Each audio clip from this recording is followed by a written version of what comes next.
Assalamualaikum warahmatullahi wabarakatuh. Alhamdulillahilladzi arsala rasulahu bil huda wa dinil haqq liyudhhirahu 'alad dini wa kafaa billahi shahida. Asyhadu an la ilaha illallah wahdahu la syarika lah wa asyhadu anna Muhammadan 'abduhu wa rasuluh. Allahumma shalli wa sallim wa barik Muhammad wa ala alihi ajma'in, amma ba'd.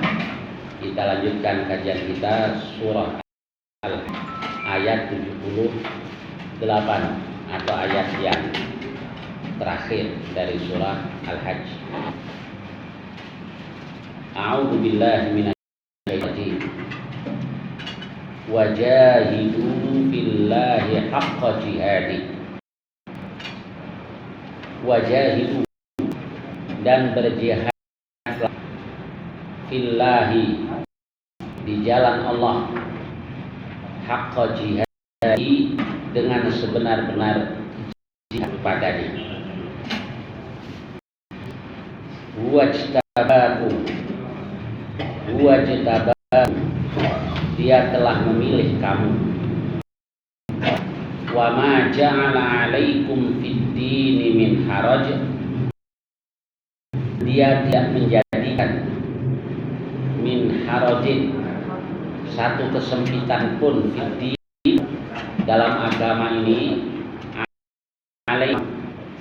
Allah tidak menjadikan atas kamu dalam agama ini satu kesempitan pun.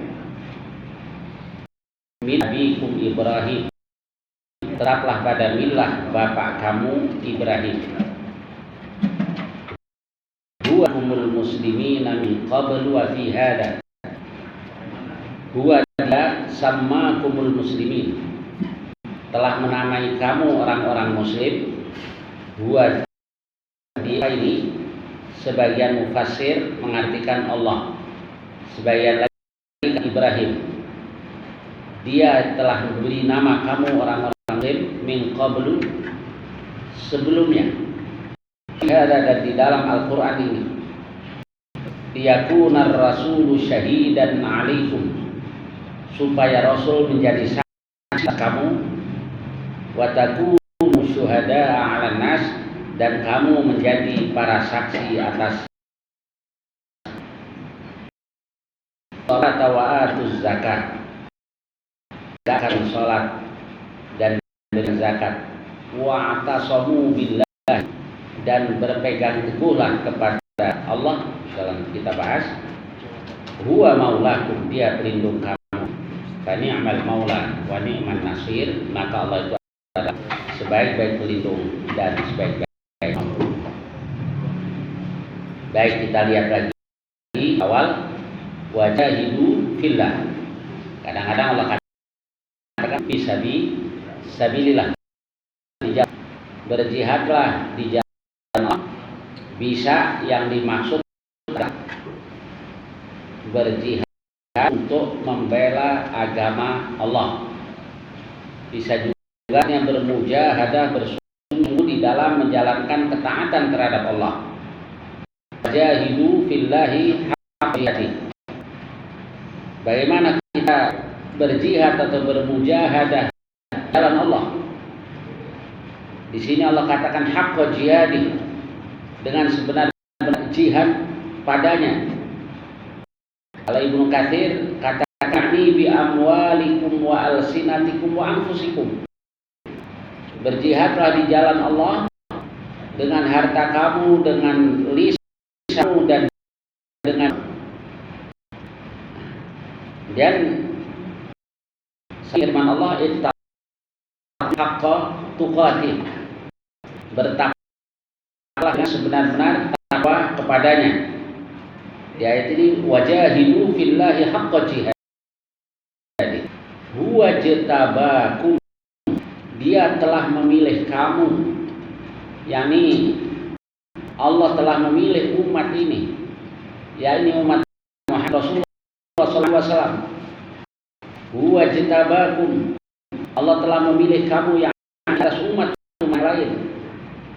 Jadi kalau di ayat lain Allah katakan wa anni faddaltukum 'alal 'alamin buat Bani Israel, ya dulu.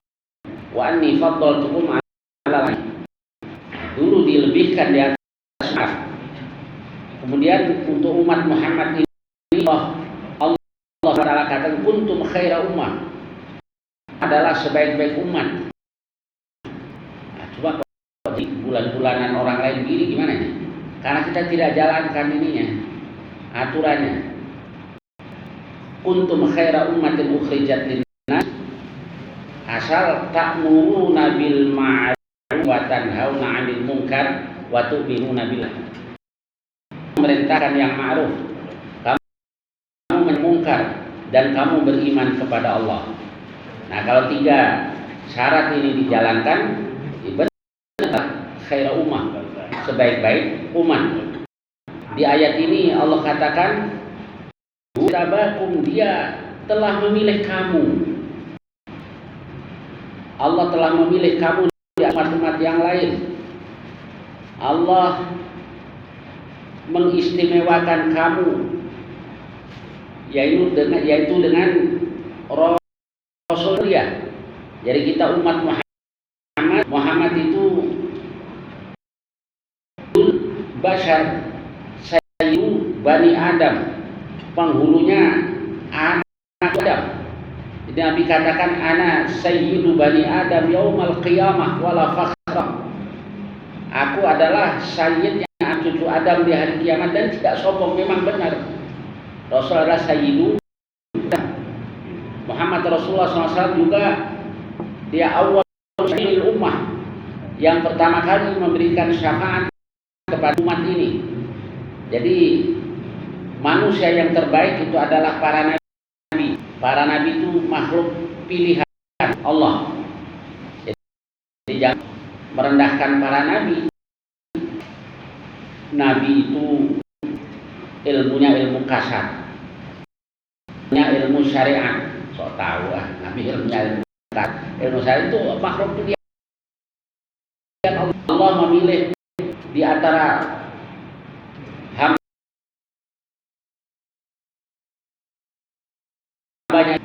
Jadi makhluk, lalu kita katakan ilmunya ilmu kasar. Kemampuan kita beribadah bisa ini para nabi. Namanya ketinggian. Dan di antara para nabi paling mulia para rasul juga.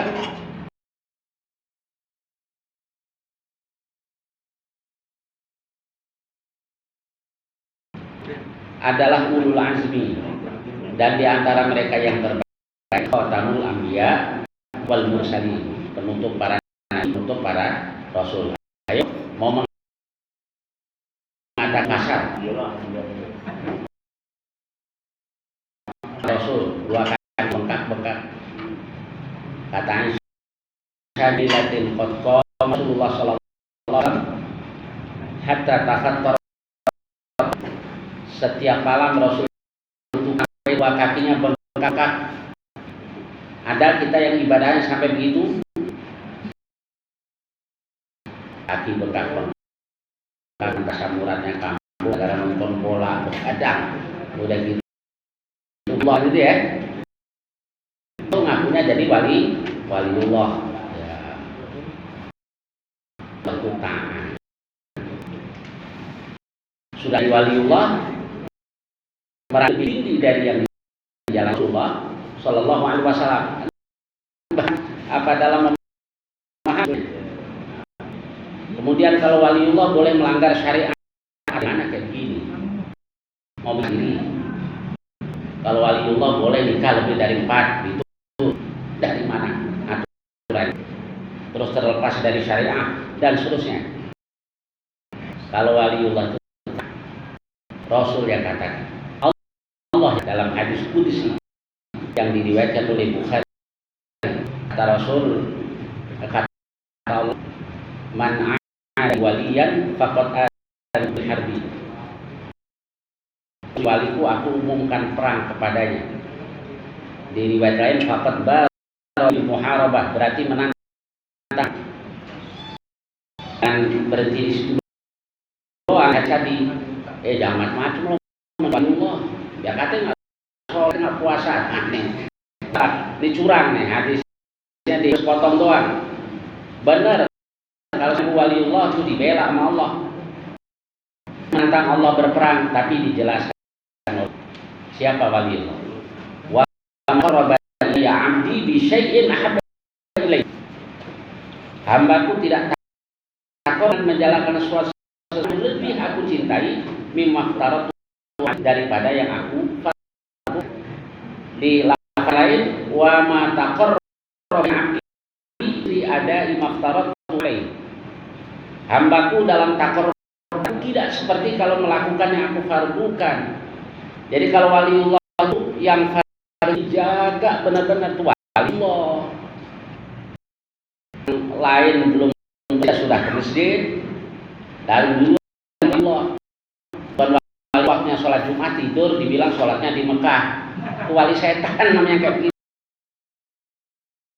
Jadi wa ma taqarraba ilayya 'abdi bi ada'i maftaratu alaih.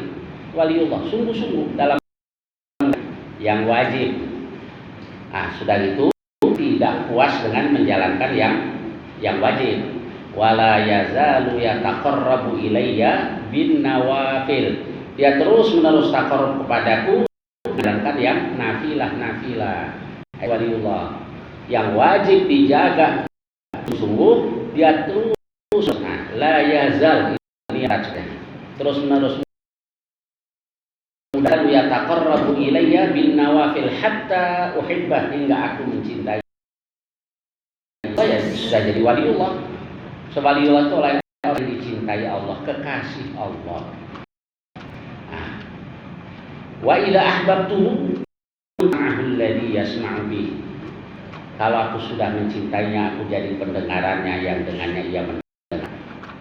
Wa basarahul ladzi yubiha. Aku jadi penglihatannya dia lihat. Wa yabtishu biha, dan dia tangannya yang dengannya dia memukul. Wa ijlahul ladzi yamshi biha. Aku jadinya yang dengannya dia berjalan. Maksudnya apa? Kalau para ulama katakan maksudnya pendengarannya, gerak-gerik tangannya, langkah kakinya, semuanya dibimbing oleh Allah Subhanahu wa Ta'ala. Jangan dibalik. Nggak apa-apa dia ke tempat maksiat karena dia waliullah. Ini kalau dekat-dekat yang maksiat. Kalau yang melakukan maksiat, wali namanya apa? Bukan waliullah. Walius syaitan, itu wali setan. Kaitannya jangan bisa ngebedain mana waliullah, mana walius syaitan. Kemudian wala imtihanah, kalau dia minta aku berikan. Wala inista'adani la'uidannah, kalau dia perlindungan kepadaku aku lindungi. Artinya Allah itu mendapat karamah dikabul doanya oleh Allah Subhanahu wa Ta'ala. Waliullah itu biasanya ngumpet-ngumpet, ketahuan ngumpet. Kalau di kalangan di kalangan tadi ya Uwais ditawari oleh Umar, tubuila amiliha, mau saya buatkan memo ke Amil, pemegang bendahara negara yang tidak. Aku nufi ghabaratin nas, tinggal tengah-tengah manusia biasa, ingin aku suka. Waliullah. Kalau pasang iklan, pasang tarif, bukan waliullah. Malah punya ini ya, punya bagian iklan. Jadi diundang, oh ada masalah, waduh ini, nggak tahu orang dia juga. Nah, ini bukan malah nyari duit. Waliullah nggak begitu.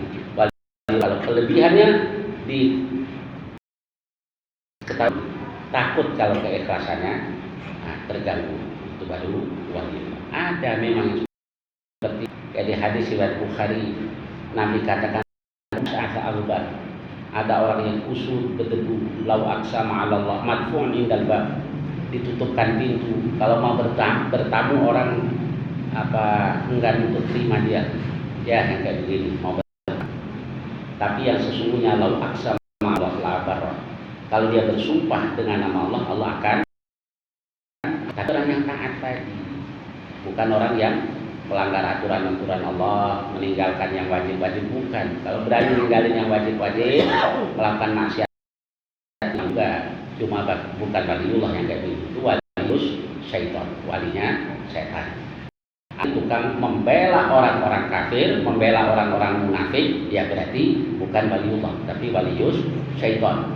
Kalau waliullah itu cintanya karena Allah. Man ahabba lillah wa abghadha lillah, mencintai karena Allah, membenci Allah. Wa a'talillah, dia memberi juga karena Allah. Wa mana'alillah, dia tidak memberi juga karena Allah. Faqad istakmalal iman, sempurna imannya. Nah, itulah waliullah. Nah, kalau cintanya bukan karena Allah, bukan wali syaitan. Nah, biasa orang kan keliru ya.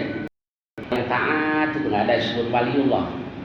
Tapi kalau pernyataannya mulai macam-macam, nyimpang-nyimpang, baru orang sebut wali terbalik.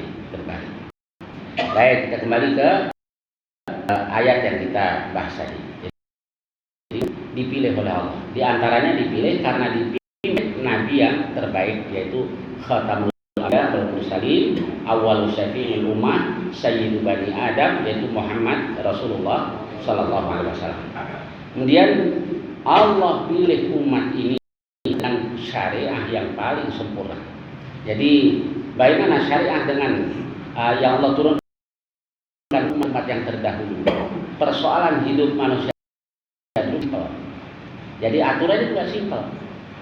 Ketika Rasul ditanya tentang suhuf Ibrahim, kata Rasul perumpamaan orang yang begini, seperti ini, perumpamaan orang seperti ini. Dulu sudah cukup seperti itu untuk pegangan atau pedoman untuk manusia. Sebab hidup manusia belum terlalu kompleks seperti yang di belakang hari. Kayak ada contohnya bahwa aturan-aturan juga masih sangat simpel. Makin kesini makin lengkap karena persoalan hidup manusia juga kompleks. Nah, yang tetap ya syariah yang terakhir, yaitu Al-Quranul Karim yang diturunkan kepada junjungan kita Nabi Muhammad sallallahu alaihi wasallam. Kemudian wa ma'alaikum fid din min haraj. Jadikan dalam agama ini haraj. Maksudnya aturan atau syariah yang Allah turunkan kepada kamu ini sesuai dengan kemampuan kamu. La yukallifullahu nafsan, Allah tidak membebani satu jiwa pun kecuali sesuai dengan kemampuan. Jadi kalau Allah turunkan syariah seperti ini, manusia mampu kalau mau. Sebab Allah Maha tahu tentang manusia, maka syariah yang turunkan juga bijak sesuai dengan kondisi manusia yang dikasih beban syariah tadi. Nah, pun dalam kondisi-kondisi tertentu masih ada kemurahan-kemurahan. Misalnya boleh mengqashar, boleh menjamak sholat, musafir, boleh tidak puasa asal mengganti yang lain dan seterusnya. Jadi masih ada rukhsah. Wa ma ja'ala ini min haraj millata abikum Ibrahim. Tetaplah kamu pada milah bapak kamu yaitu Ibrahim. Apa ya? Milah adin, kalau itu dana yadin, intarnya dekat dengan, jadi al-dhullu wal khumu' wa kalau kita bicara adin itu ibadah kita, ketaatan kita Allah Subhanahu wa taala. itulah din. Kalau milah, penekannya ada penekanannya apa diajarkan oleh Nabi tadi. Karena diantara milah dari kata amla yumli, mengimlakan. Jadi dinamakan milah karena para dulu mengajarkan agama itu dengan cara didikte. Jadi milah biasanya kan dihubungkan dengan Nabi, millatu Ibrahim. Atau kalau jenazah ke kubur, bismillah wa ala billati, bismillah dengan nama Allah, wa ala billah menurut millah apa yang diajarkan Sallallahu Alaihi Wasallam. Jadi kenapa kok ditekan-tekankan millah Ibrahim? Tetaplah pada millah abikum Ibrahim. Nah, ini ada yang katakan terus nggak pakai syariat Muhammad kita nggak usah sekarang gitu. Orang-orang Yahudi mengaku mengikuti millah Ibrahim. Nasrani mengikuti millah Ibrahim. Orang-orang millah Ibrahim. Nah, Allah jelaskan di banyak ayat. Yang mengikuti millah Ibrahim ya ikutlah apa yang diajarkan oleh Muhammad Rasulullah. Dia yang mengikuti millah Ibrahim. Ayat ini Allah katakan millata abikum Ibrahim, yang dibawa oleh Ibrahim ya sama dengan yang dibawa Muhammad Rasulullah Sallallahu Alaihi Wasallam. Sudah bahwa yang berbeda dari para nabi itu hanya aturannya. Kalau begitu boleh syariat Nabi yang terdahulu. Kalau ikut syariat Muhammad, syariat bisa. Sebab Muhammad itu untuk seluruh umat. Wa ma arsalnaka illal linnas, dan kami tidak utus engkau melainkan seluruh manusia. Kafah. Kafah itu terjemahannya yang pas bahasa Jawa. Kabeh. Kafah. Berarti bahasa Arab dari bahasa Jawa ya. Baik apa? Wa ma arsalnaka seluruh manusia. Jadi kita mengikuti syariat Nabi yang terdahulu. Kalau ada takrir Rasulullah SAW, nah itu yang biasa disebut syariat mangqablana, syariat umat sebelumnya. Kayak puasa Nabi Daud dianjurkan karena adalah anjuran dari Rasulullah SAW. Afdal salat ba'da fardhu salatu Daud, ba'da fardhu siyamu Daud. Selama salat setelah yang fardu adalah salatnya Daud. Seutama-utama puasa setelah yang fardu adalah puasa Daud, yaitu 1 hari puasa berbuka. Jadi syariah umat yang ini tidak boleh dilaksanakan kalau ada takrir dari Rasulullah SAW. Kalau ikut syariah umat yang terdahulu, ikut syariahnya Nabi Adam. Anak nikah dengan anak juga nikah dengan atau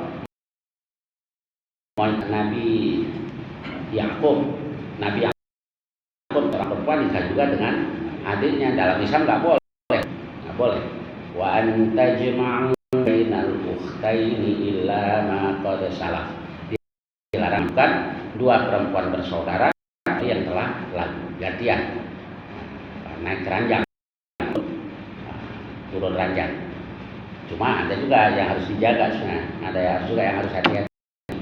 Rasul pernah ditanya, ara'aital akhara ya Rasulullah. Jadi ketika Nabi katakan dukhula ala nisa, jauhi oleh kamu masuk ke perempuan. Kemudian afara'aital hamwa ya Rasulullah, banyak ipar ya Rasul. Al-hamwa, ipar itu adalah kematian. Itu para ulama harus hati-hati juga. Memang jadi saudara, jadi ipar, tapi tetap bukan untuk ma'datu mahram. Dan juga dia kemana-mana bareng berdua, naik motor, boncengan, pelukan lagi, iparnya ini hati-hati bagaimana. Ya tetap harus hati-hati. Yang paling mirip dengan istri ipar kita, mana dikatakan alhamdulillah. Jadi tetap harus hati-hati.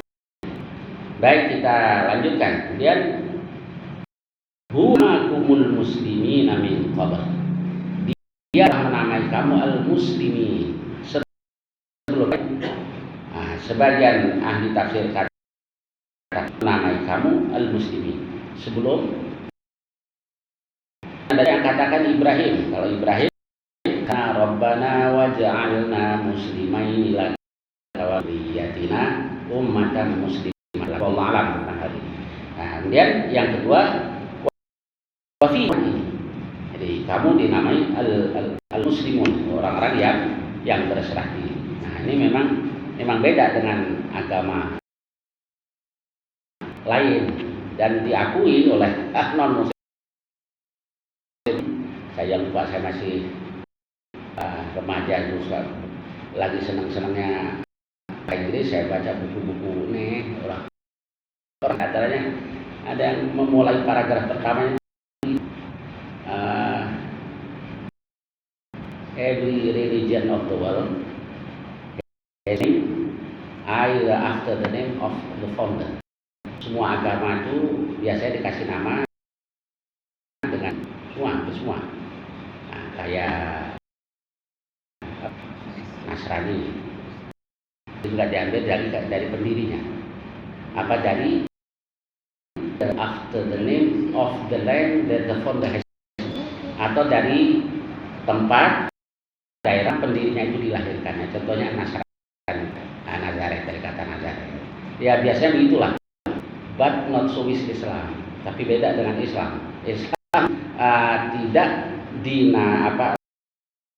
Islam tidak diambil dari pendirinya Muhammad Rasulullah SAW, tidak juga diambil dari kata Mekah, Makkiyah atau Al-Muhammadiyah, tidak. Jadi ya Allah yang memberi. Alladzi sammakumul muslimin. Dialah yang telah muslimin min qablu, sejak sebelumnya.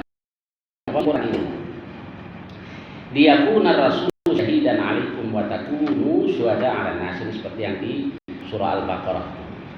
Wa kadzalika ja'alnakum ummatan wasata litakunu syuhada 'alan nas, biar kamu menjadi para saksi atas manhaj rasul 'alaikum syahidan. Faqimus shalah, maka tegakkan salat, wa atuz dan berikan zakat, wa atasimu billah. Ada wa'tasimu bihablillah, ada juga wa'tasimu billah. Apa yang i'tisam? Kalau di kitab Madarijus Salikin, Ibnu Qayyim itu menamai al-i'tisam, ternyata apa, mengartikan at-tamassuk bima ya'simuka wa yamna'uka minal mahrum al-makhuf. Engkau berpegang dengan apa yang dapat melindungi engkau dan menjaga engkau dari sesuatu yang ditakuti. Jadi itu namanya i'tisam. Jadi kayak takut macan. Nah, kita pegang teguh atau kita ngumpet bersembunyi di tempat yang dapat melindungi kita dari macan tadi. Ini namanya i'tisam. Dan di Quran ada wa'tasimu billah, ada juga wa'tasimu bihablillah. Berpegang kepada tali Allah yang pertama. Kalau kepada tali Allah, Ibnu Abbas mengartikan bidinillah, berpegang terhadap agama Allah. Ibnu Mas'ud artikan bil jamaah, yakni jamaatul muslimin. Wa'tasimu bihablillah, ini Ibnu Mas'ud. Kemudian dan juga ada yang artikan Al-Qur'an, yakni berpegang teguhlah kepada Al-Qur'an. Insyaallah semuanya saling melengkapi tafsiran. Bihablillah. Kemudian yang kedua wa'tasimu billah, berpegang teguhlah kepada Allah, yang ya'taddu billah wasta'inu bihi wa tawakkalu 'alaihi. Bertawakkallah kepada Allah, bertawakallah kepada Allah, dan percayalah, yakinlah terhadap ini makna wa'tasimu billah. Nanti kalau kayak Imam Al-Harawi, Ibnu Qayyim ini dalam itu sampai masalah al-i'tisam billah. Dan Allah katakan huwa mawlakum, dia adalah pelindung kamu, fa ni'mat wa ni'man nasir, maka Allah sebaik-baik pelindung, wa ni'man nasir, dan Allah adalah sebaik-baik penolong. Sampai di sini selesai surah Al-Hajj. Selanjutnya surah Al-Mu'minun. Surah Al-Mu'minun, barangkali ada pertanyaan-pertanyaan atau ada sambung di surah Al-Mu'minun. Kalau tidak silakan barangkali ada pertanyaan tentang surah yang kita bahas tadi atau masalah-masalah lain yang saya bisa. Tafadhol, silakan.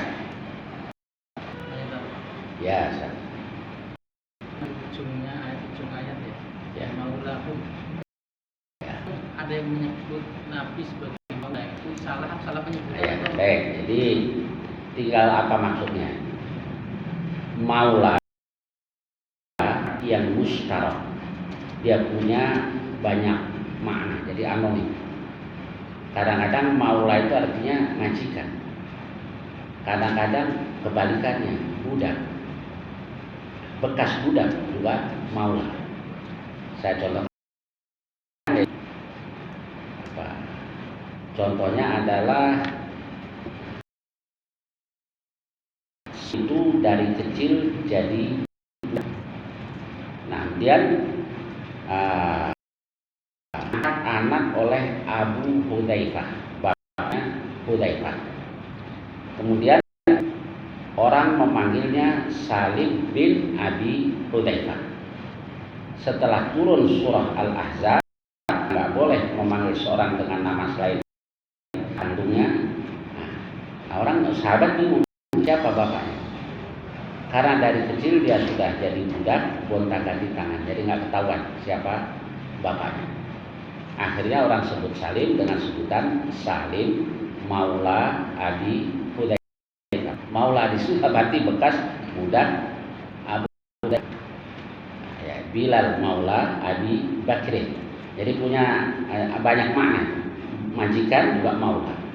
Maula kadang-kadang bekas budak. Maula pelindung. Jadi tinggal maksudnya apa ini? Nah, kayak memanggil Rasul dengan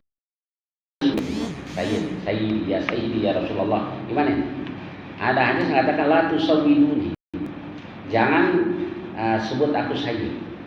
Tetapi nanti di riwayat Nabi katakan ana sayyidu bani Adam. Aku adalah sayyidnya bani Adam yang wala fakhr, dan enggak sombong, memang benar. Gimana? Kita memadukan antara dua hadis yang tadi. Nah, insyaallah begini. Kalau manggil Rasul sayyid dalam arti yang melebihi sebagai nabi, sebagai rasul, apa? Tapi kalau memanggil Rasul sayyid sebagaimana yang katakan ana sayyidu bani Adam, ya tidak apa-apa. Ini lepas dari urusan ini ya, urusan bacaan dalam sholat. Kalau dalam sholat jangan ditambah, jangan dikurang. Dan yang demikian juga maula tadi.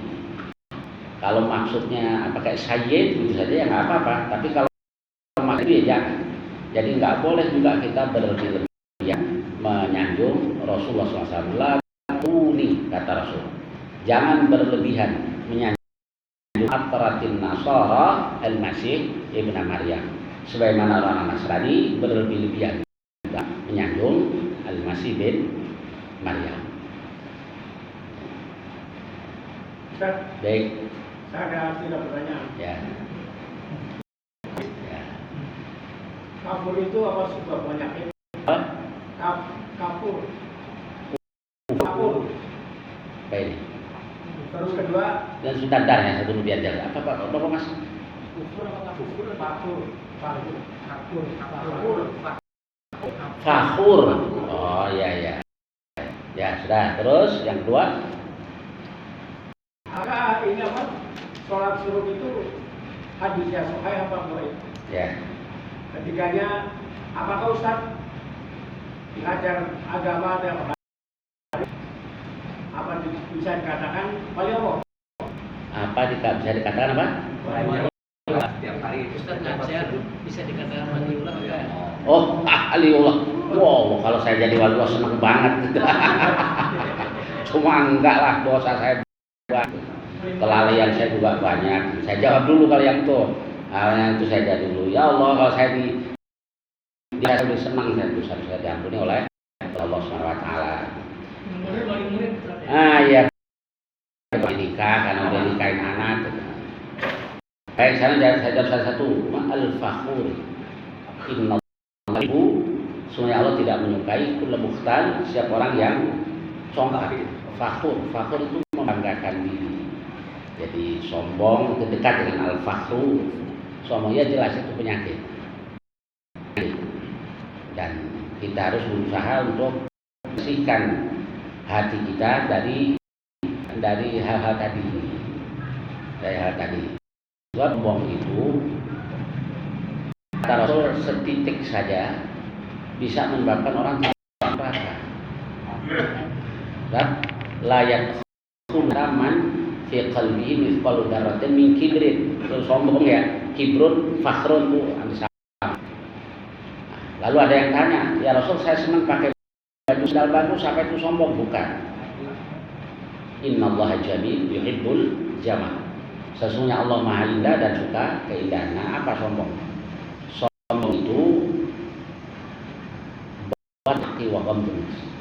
menolak yang benar dan merendahkan manusia. Dua hal ini saling berkaitan. Jadi orang kalau sudah merasa lebih dari yang lain, akhirnya menolak meski benar. Batul haq wa ghamdun nas. Ya benar kalau Nabi katakan la yakhul jannah, enggak masuk surga. Sudah tahu benar Tuhan. Hadis Rasul enggak mau terima. Oh enggak gitu. Kamu belajar. Bapak dulu di pesantren 20 tahun. Jadi lamanya di pesantren. Oh, zaman dulu emang lama di pesantren, 20 tahun. 40 tahun. Kalau siang kerja di sawah. Kalau baru ngaji, jadi ngajinya sebentar doang. Di pesantren 20 tahun. 20 tahun itu ya pesantren dibanggain. Ontak dari zaman dulu di Arab nggak bisa bahasa Arab. Jadi jangan lamanya lah. Jadi nggak boleh juga kita merasa paling ini paling itu sampai akhirnya menolak yang benar. Batul haq wa ghamdun. Jadi kalau benar, siapapun yang ngomong ya kita terima. Itu baru tidak sombong. Nah, nanti lebih tinggi lagi. Mengharap yang lain rendah, bangga dengan apa yang ada pada diri kita, apapun itu, baik ilmu, harta, nasab, apa nasab kita. Enggak. Bapak saya kiai kok, saya pasti masuk itu. Maka seorang penyair katakan, kuni benar manusia. Jadilah engkau anak siapa saja yang kau ingin. Yumnika mahmudu wa anin nasab. Kemuliaan apa? Kuni benar manusia, waktasib adaban. Tapi miliki, carilah adab yang mulia. Kemuliaan adab itu yumnika mahmudu wa anin nasab. Dapat mencukupi engkau dari nasab. Biar kamu anak siapapun, tapi karena baik maka engkau akan jadi.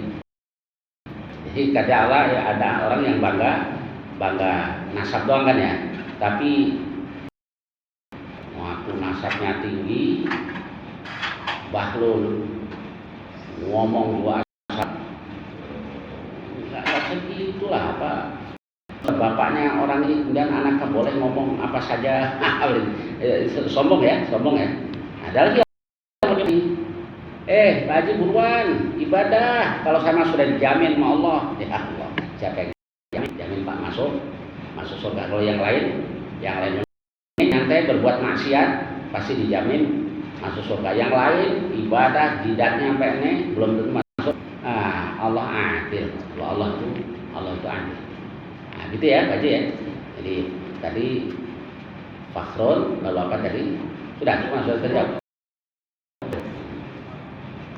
Banyak di antara para ulama yang mengatakan hadis itu dhaif. Tapi ada juga yang katakan hasan. Jadi ada yang umumnya katakan dhaif, ada yang katakan hasan. Kalau mau dijalankan, ada syaratnya. Enggak boleh bukan dengan waktu terlarang. Jadi ada 3 waktu. Ketika matahari sedang terbit, ketika matahari sedang di tengah langit, ketika hari tatoyafu lil huruf atau ketika matahari sudah siap-siap untuk tenggelam. Nah, di 3 waktu ini dilarang sholat apapun dan dilarang bukan janazah.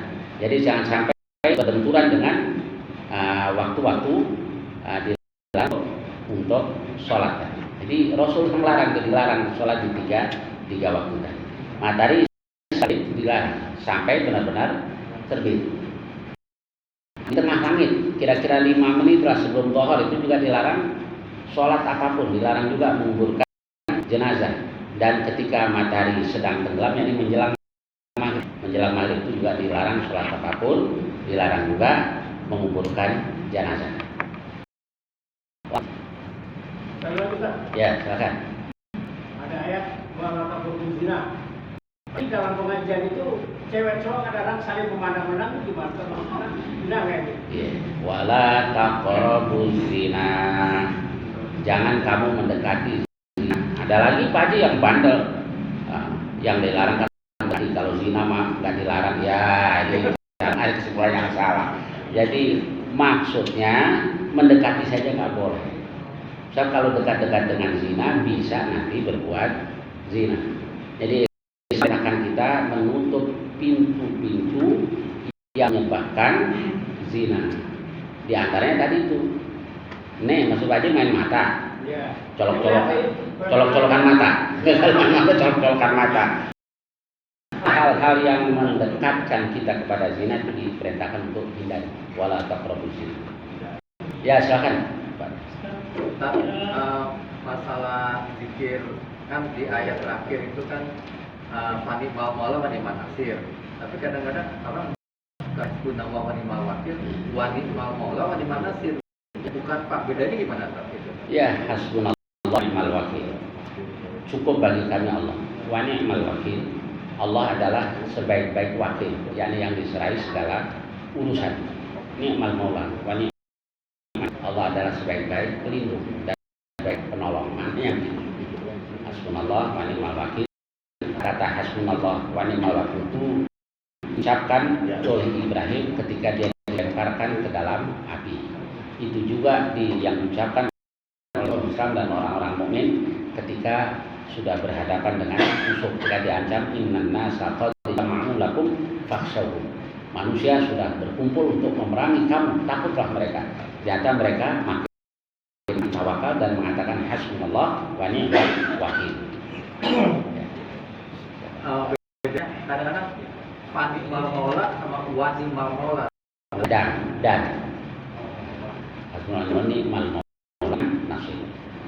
Ya, silakan Pak Saiful, silakan. Yang jihad itu sendiri itu berperang atau Yang apa? banyak yang mengartikan jihad itu bukan hanya perang, guys. Oh ya, baik apa? Begini, kalau secara luar, secara jahada yujahid yang bersungguh-sungguh secara etimologis. Dan kalau kita lihat konteksnya, hampir semua, enggak semua, yang bicara tentang jihad konteks dengan perang. Dan kata-kata jihad itu memang seringkali yang dimaksudkan adalah perang. Nah berarti kalau kembali pada makna secara luas, jihad ya segala yang sungguh-sungguh.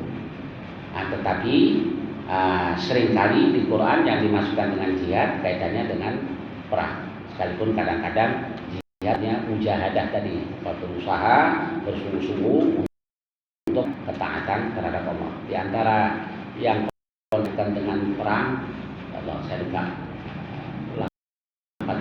jihadilah dengannya, orang-orang kafir dengan Al-Quran.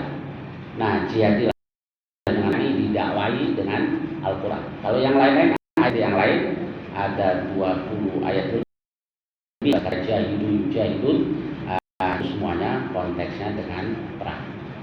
Tapi jika ini menjadi belokkan jihad itu tolakul enggak gitu ya. Ya kaitannya yang banyak kaitannya dengan perang. Nah kalau di Palestina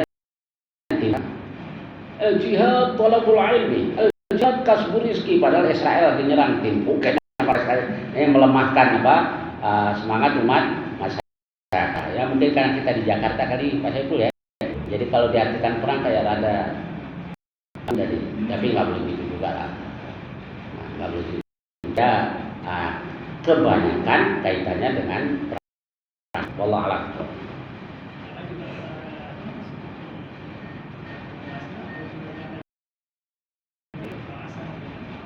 Gimana? Artinya kalau berkata jihad ya menguasai itu seperti orang ya tidak tenang.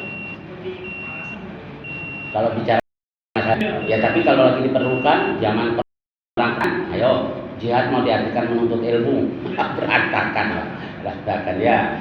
Di saat itu sangat diperlukan semangat jihad dari umat Islam. Silakan. Hadis itu lemah yang jihad melawan. Betul. Sulma. Dan sebetulnya jihad di jalan Allah ya ada jihadun nafsi. Saya katakan nggak ada jihadun nafsi. Kalau saya katakan ada jihadun nafsi, contohnya yang dilakukan oleh ada orang kafir yang membunuh orang-orang muslim bulan. Begitu mau dibunuh oleh Usama, dia mengatakan, ayo, biar kita juga kasih kesel. Teman kita dibantai bulan begitu mau diginiin. Keluarga Usama yang masih muda. Ketika itu sampai ke Rasul, dipanggil sama Rasul. Aqataltahu ba'da ma qala. Engkau bunuh dia pada dia Allah. Ya Rasul, dia karena takut aja. Afala kenapa engkau tidak belah saja hatinya? Biar ya karena takut atau karena iman. Jika anta bila ilaha illallah idza ja'at yaumul qiyamah. Bagaimana kamu jawab kalimat la ilaha illallah kalau dia datang di hari kiamat? Diulang-ulang sama Rasul sampai Usamah nyesel. Alangkah baiknya jika di saat itu saya baru saja masuk Islam. Alhamdulillah ya Rasulullah, mintakan aku Allah ya Rasulullah. Rasul diam. Baru setelah beberapa baru nanti kasih tahu, wahai Usama, engkau sudah diampuni oleh Allah. Nah ini contohnya. Itu kan Usama tadi kan belum tahu. Jadi ternyata di situ ada jihadun nafsi juga. Kalau nuruti nafsu kan kesel. Karena kita begitu mau dibunuh dia ngomong la ilaha illallah, berarti ada di situ jihadun nafsi. Wallah, mudah-mudahan banyak manfaatnya. Nabi Muhammad wa ala alihi wasallam. Alhamdulillahirabbil alamin. Assalamualaikum warahmatullahi wabarakatuh.